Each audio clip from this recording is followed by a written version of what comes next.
Hello, तो Radhe Radhe guys, कैसे हैं आप सब। आज हम फिर लेके आए आपके लिए एक रियल हॉरर स्टोरी, अधूरा प्यार।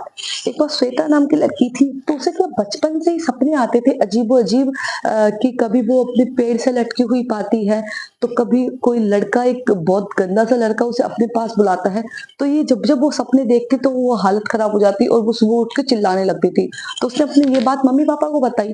तो मम्मी पापा ने उसकी बात को बिल्कुल लाइटली लिया कि ये तो सपने हैं, आते रहते हैं जाते रहते हैं।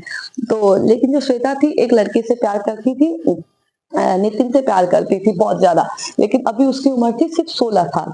तो नितिन से बहुत प्यार करती थी, वो कॉलेज जाती सब चीज थी, तो वो उसने किसी को नहीं बताया कि मुझे ऐसे ऐसे सपने आते हैं। तो एक बार उसके बर्थडे आया, 16 साल कंप्लीट होने का। तो उसने बर्थडे सेलिब्रेशन किया।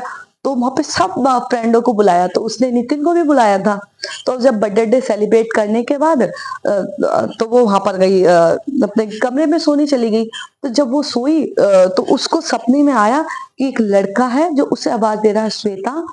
तो वो उस एकदम से देख के खड़ी हो जाती है, हालत खराब हो जाती है। तुम कौन हो? वही लड़का था जिसका मुंह जला हुआ था और पिछले जन्म में, मतलब सपने में जो आता था।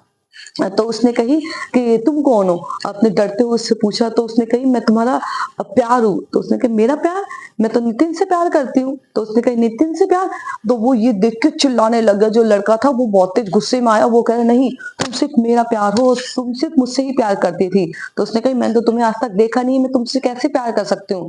तो उसने कहा कि ये पिछले जन्म की बात है। आज 16 साल हो गए हम दोनों को खत्म हुए। हम दोनों बहुत प्यार करते थे और इस चक्कर में अपने घर वाले नहीं माने, तो अपन दोनों ने आत्महत्या कर ली थी।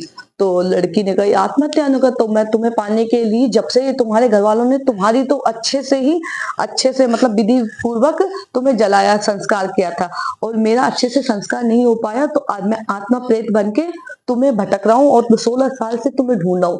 ये बात सुन के श्वेता की हालत खराब हो गई कि 16 साल से तुम मुझे ढूंढ रहे हो। तो उसने कही नहीं, ऐसा कुछ नहीं हो सकता। श्वेता ने तो वो कहता है नहीं, ऐसा ही है, और मैं सिर्फ तुम्हें लेके ही जाऊंगा, चलो अपन अपनी दुनिया में चलेंगे। श्वेता कहती है नहीं, मैं नहीं जाऊंगी तुम्हारे साथ, और उससे पीछा छुड़ाने की बहुत कोशिश करती है, लेकिन वो लड़का उसके साथ और उस वहीं पर बैठा रहा। वो चिल्लाने की कोशिश करती है, श्वेता बहुत तेज ज्यादा चिल्लाने की कोशिश करती है। तो उसके घर वाले आ जाते हैं, तो वो लड़का एकदम से, वो देखती है आसपास, वो लड़का गायब। तो अब उसके घर वाले कहते हैं क्या हुआ? तो उससे पूरी घटना बताई कि एक लड़का आया था। उन्होंने कहा कि 16 साल पहले हम दोनों बहुत प्यार करते थे, तो हम दोनों आपस में आत्महत्या करी है, और इस तरीके से वो अब मेरा मुझे ढूंढ रहा है। तो वो मम्मी पापा कहता है कोई बात नहीं, तू लाइटली ले इस बात को। तब वो फिर सुबह हुई, अच्छी खासी इस कॉलेज गई फिर से। तो उसने देखी कि वही लड़का उसके साथ साथ चल रहा है। तो अब ये देख के श्वेता डर गई। उसके दिन पे दिन यही उसको हमेशा ये लगने लगा, वो लड़का उसके साथ है, वो हमेशा यही रहता। तो वो अपने कॉलेज वॉलेज जाना बंद कर दिया उसने। तो अब जब कॉलेज नहीं गई, तो उसका बॉयफ्रेंड आया बहुत दिन बाद कि श्वेता तू जा क्यों नहीं रही है?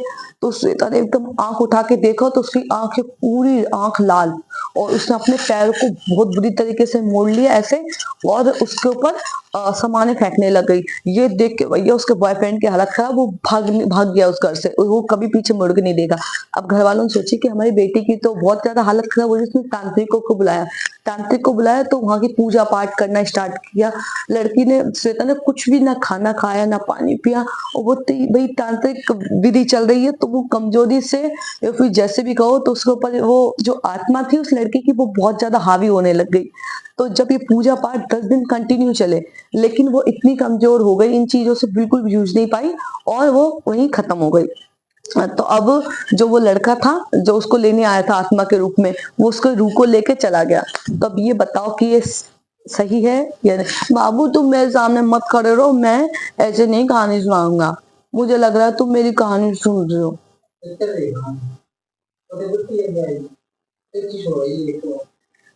मुझे लग रहा है तुम मेरी कहानी सुन रहे हो।